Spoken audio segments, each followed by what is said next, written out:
Souvent, la réalité que nous pensons connaître n'est qu'un voile sur ce qui existe réellement.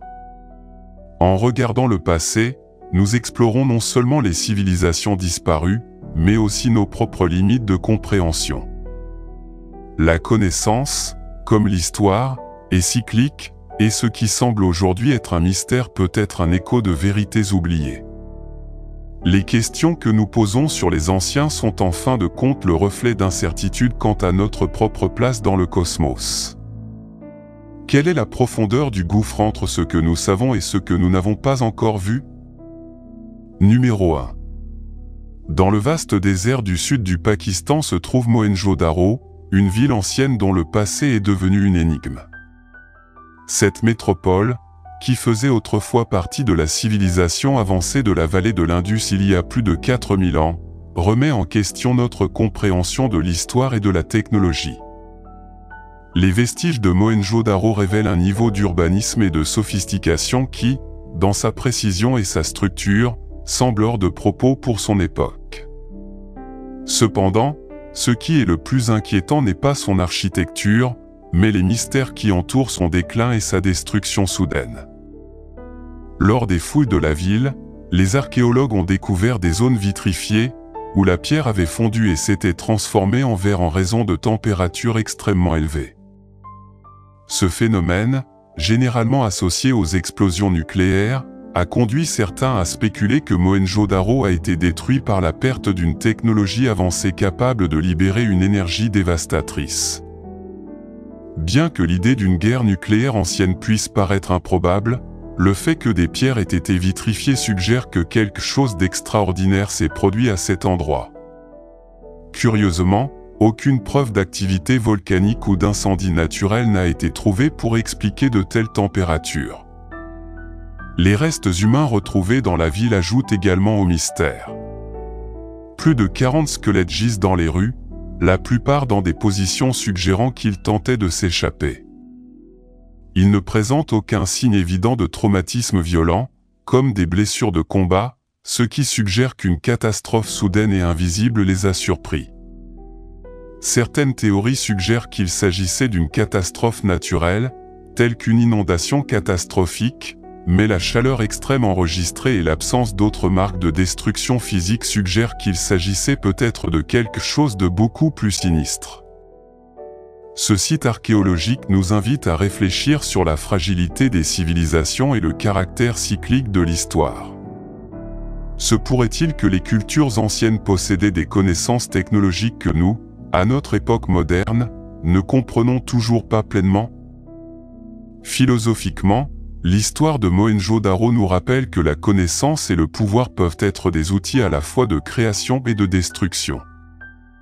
La civilisation de la vallée de l'Indus a construit une ville dotée d'un système de drainage avancé, de maisons soigneusement alignées sur les points cardinaux et d'une planification urbaine qui rivalise avec les villes modernes. Cependant, quelque chose a conduit à leur disparition, nous laissant nous poser des questions sur les limites du progrès humain.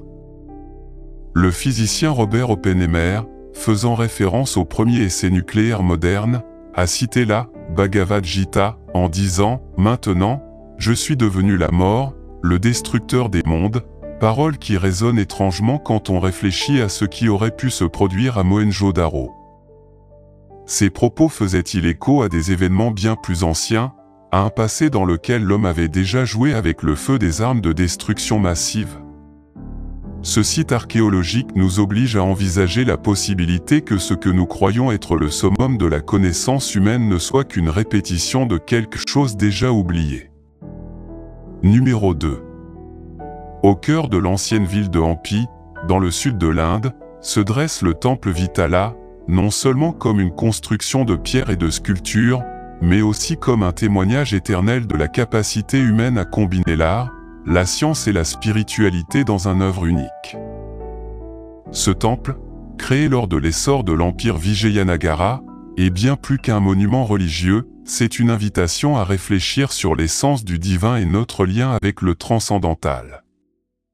Construit entre le XIVe et le XVIe siècle, le temple Vitala est dédié à Vitala, manifestation du dieu Vishnu, rappelant qu'au fil des temps les civilisations ont recherché le sacré non seulement dans leurs dieux, mais dans la maîtrise de leur création. Les sculptures complexes et l'artisanat exquis qui ornent ces murs semblent murmurer aux voyageurs la vérité selon laquelle la beauté et la connaissance sont des ponts vers l'éternel. Ici, l'histoire, la science et l'esprit convergent en parfaite harmonie. Mais ce qui distingue réellement le temple Vitala des autres monuments, c'est l'énigme qui réside dans ses piliers musicaux. Ces 56 piliers, appelés piliers Svara, ne sont pas de simples sculptures en pierre. Lorsqu'on les frappe, ils émettent des mélodies qui résonnent au plus profond de l'âme, comme si les maîtres anciens y avaient enfermé les notes invisibles du cosmos. Chaque pilier accorde une note spécifique de la gamme Sarigama, la gamme traditionnelle de la musique classique indienne. Quel profond mystère ces anciens artisans essayaient-ils de nous révéler? La musique n'est-elle pas, en fin de compte, le langage universel qui relie l'humain au divin? Le plus étonnant de ces piliers est qu'ils sont faits de pierre pure, et pourtant ils vibrent en parfaite harmonie, produisant des sons harmonieux. C'est comme si la pierre elle-même, considérée comme froide et inerte, avait pris vie au contact de mains humaines qui comprenaient quelque chose au-delà du visible. Comment ont-ils réussi à accorder une pierre solide sur des notes aussi exactes? À une époque comme la nôtre, de technologie avancée, ce mystère continue de remettre en question notre compréhension, nous rappelant à quel point nos connaissances sont limitées par rapport à l'ingéniosité ancienne. Les piliers sont également enveloppés d'un autre mystère, leurs matériaux. Certains chercheurs pensent qu'ils sont composés d'un mélange avancé d'alliages métalliques, de particules de silicium, de granit et d'un type de géopolymère qui semble avoir défié le temps. Il est intéressant de noter que ces géopolymères, que la science moderne n'a développés qu'au XXe siècle, étaient déjà présents dans ce temple des siècles auparavant. Cela suggère que les constructeurs du temple de Vitala possédaient des connaissances qui dépassent leur époque, des connaissances qui ont peut-être été perdues avec le temps ou que nous n'avons tout simplement pas su interpréter. Dans chaque recoin du temple de Vitala, il semble y avoir un enseignement caché. La sagesse n'est pas seulement une question de temps, mais de profondeur. Ce que nous considérons comme impossible aujourd'hui, pour ceux qui nous ont précédés, faisait peut-être simplement partie de la compréhension naturelle de l'univers. Ce temple nous invite non seulement à l'admirer, mais aussi à réfléchir sur notre lien avec le passé, le présent et l'éternel, et à nous demander quel mystère reste encore à découvrir en nous-mêmes. Numéro 3. L'ancienne ville d'Ashkelon en Israël s'est avérée être un riche terrain de chasse pour les archéologues au fil des années, comme l'a démontré une fois de plus en avril 2013. À cette occasion, quelques artefacts remarquables ont été découverts sur le site par une équipe d'experts. Archéologues de l'autorité israélienne des Antiquités. Ils ont découvert un immense pressoir ancien et une minuscule maquette en céramique d'une église. On pense que les deux objets datent du début de l'ère byzantine, au VE et VIe siècle. Le pressoir est impressionnant, couvrant une superficie de plus de 300 pieds carrés et comprenant une plateforme pour fouler les raisins, un lit de pressage et 3 récipients en céramique pour recueillir le vin. Il s'agit de l'une des découvertes les plus grandes et les mieux conservées de ce type. Cependant, la petite église est considérée comme encore plus rare. Il a été trouvé près du pressoir, il pourrait donc avoir été laissé tomber par quelqu'un en train de faire du vin. Il a une poignée en forme de boucle au plafond, ce qui amène les experts à croire qu'il était soit accroché à un mur, soit suspendu à des vêtements. On pense également qu'à un moment donné, une lampe à huile y a été insérée, projetant des ombres en forme de croix sur les murs du bâtiment où elle était placée. Numéro 4. Nous avons maintenant une découverte notable survenue à Teno, au Mexique, en août 2022. Là, les archéologues ont découvert un ensemble de monuments massifs de la culture olmèque, dont une paire de reliefs sculptés dans le calcaire. Ces reliefs représentent des dirigeants olmèques dans une pose rituelle de contorsionnistes, censé réduire les niveaux d'oxygène dans le cerveau et induire un état de transe. Les Olmecs croyaient que ce processus était divin. Ces représentations sont extrêmement rares, c'est pourquoi les archéologues du pays sont enthousiasmés. Chacun des reliefs est grand, avec un diamètre d'environ 1,50 m, et représente également de grands visages portant des diadèmes et des miroirs avec des croix Olmec en leur centre. Il est difficile de déterminer l'âge exact de ces œuvres d'art anciennes, mais cette partie de Tino, près de la rivière Usumacinta, était un important centre de population des Olmecs pendant la période de formation il y a environ 2900 ans.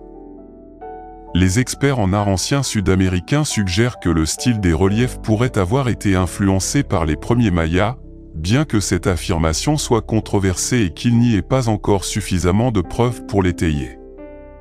Finalement, les Mayas sont devenus dominants dans cette partie du pays il y a environ 2500 ans. Numéro 5.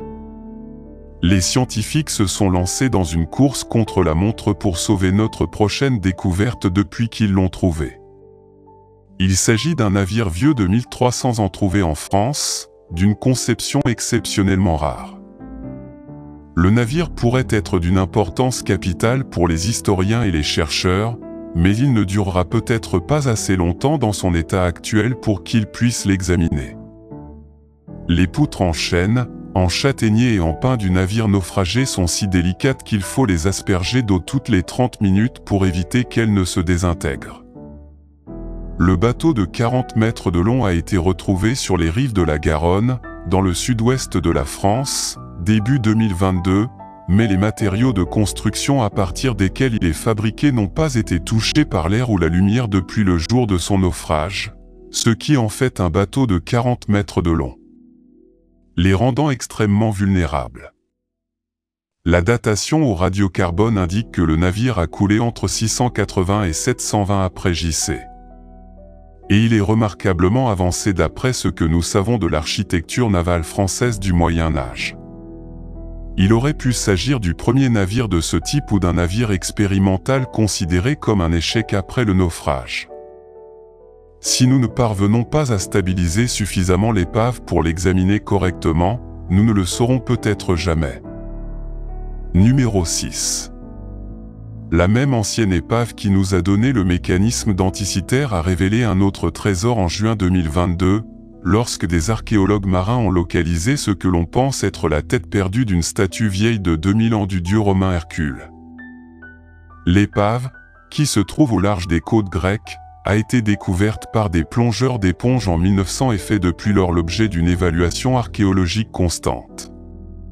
On pense qu'il occupe sa position actuelle depuis environ 60 avant JC. La tête de marbre est passée inaperçue jusqu'à présent car elle est dans un si mauvais état qu'on pensait qu'il s'agissait d'une roche déformée. Il n'a été possible de l'identifier comme une tête qu'après que des plongeurs ont également trouvé la base de la statue, ainsi que les parties inférieures de ses jambes. La tête n'est pas la seule découverte notable sur le site de plongée récemment. Les archéologues ont également trouvé 2 dents humaines incrustées dans des dépôts marins, confirmant qu'au moins une personne ne s'est pas échappée du navire avant son naufrage. Les historiens pensent que ce navire de 130 pieds de long se dirigeait vers Rome depuis quelque part dans l'est de la Méditerranée lorsqu'il a coulé lors d'une tempête, mais ils espèrent en apprendre davantage sur ces nouvelles découvertes. Numéro 7. Il existe de nombreux exemples d'art néolithique en Écosse, mais aucun ne pose autant de mystères que ceux connus sous le nom de pierre de Towie ou boule de Towie. On les appelle parfois plus simplement boules de pierre sculptées, titre peu imaginatif. Ces balles ne sont pas particulièrement rares, mais en trouver plusieurs exemples ne nous permet pas de comprendre pourquoi elles ont été fabriquées ni à quoi elles servaient. Le premier spécimen est apparu à Enchear au XIXe siècle, mais d'autres ont continué à être trouvés jusqu'en 2013. Ils sont suffisamment petits pour tenir dans la paume de la main, mesurant en moyenne entre 5 et 12 cm de diamètre, et peuvent être constitués de toute roche commune, du granit au grès. Au lieu d'être sphériques, ils sont délibérément recouverts de zones surélevées et décorés de motifs complexes de lignes et de cercles. Des motifs similaires ont également été découverts sur des objets appartenant aux Pictes, qui vivaient en Écosse il y a 2800 ans, mais les pierres sont beaucoup plus anciennes. Certains auraient plus de 5000 ans. Les théories sur leur utilisation varient de leur utilisation possible comme arme à une sorte de curriculum vitae que les maçons emportaient avec eux pour démontrer leurs compétences lorsqu'ils cherchaient un emploi rémunéré. Numéro 8. Vous avez peut-être vu ce prochain artefact dans les informations relativement récemment. En 2018, il a été volé dans un musée en France, provoquant une petite alarme nationale jusqu'à ce qu'il soit retrouvé et récupéré une semaine plus tard. C'est un objet qui mérite d'être pris en compte, car il est vraiment unique en son genre. Il s'agit d'un cœur humain contenu dans un récipient en or massif surmonté d'une couronne. Il s'agit du reliquaire doré du cœur d'Anne de Bretagne, qui a été restitué sain et sauf au musée de Nantes. Anne était une figure extrêmement importante de l'histoire de France. Elle est la seule femme à avoir épousé 2 rois de France et a également réussi à épouser un empereur du Saint-Empire avant de mourir en 1514. Sa mort a été considérée comme une telle tragédie nationale que la période de deuil officiel a duré plus d'1 mois. Dans son testament, il précisait qu'à sa mort, son cœur serait retiré et placé dans un récipient en or massif avant d'être envoyé à la ville de Nantes et déposé dans la tombe de ses parents. La plupart de ses souhaits ont été exaucés, son cœur est donc dans la boîte dorée. Ce n'est peut-être pas sur la tombe de ses parents, mais au moins le musée de Nantes est dans la même ville. Numéro 9. Le gâteau aux fruits est réputé pour rester comestible longtemps après avoir été préparé, mais même en tenant compte de cela, nous aurions de fortes réserves à l'idée de manger ce gâteau aux fruits en particulier. Il a plus d'1 siècle et a été trouvé dans une cabane au Cap Adar en Antarctique en 2017. La cabane elle-même est la cabane Borchgrevink, construite par l'explorateur norvégien Karsten Borchgrevink en 1899 et utilisée plus tard par d'autres explorateurs. Il s'agit de la plus ancienne structure artificielle de l'Antarctique. Borchgrevink n'a pas fabriqué ni transporté ce gâteau. On pense qu'il date de la malheureuse expédition Terra Nova du capitaine Robert Falcon Scott entre 1910 et 1913.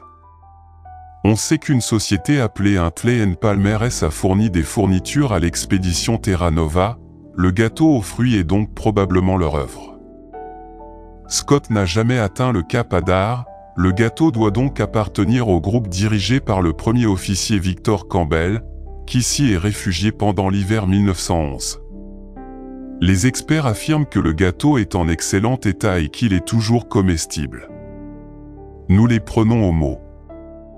En raison de leur haute énergie, les gâteaux aux fruits restent un choix populaire auprès des explorateurs visitant l'Antarctique. Numéro 10.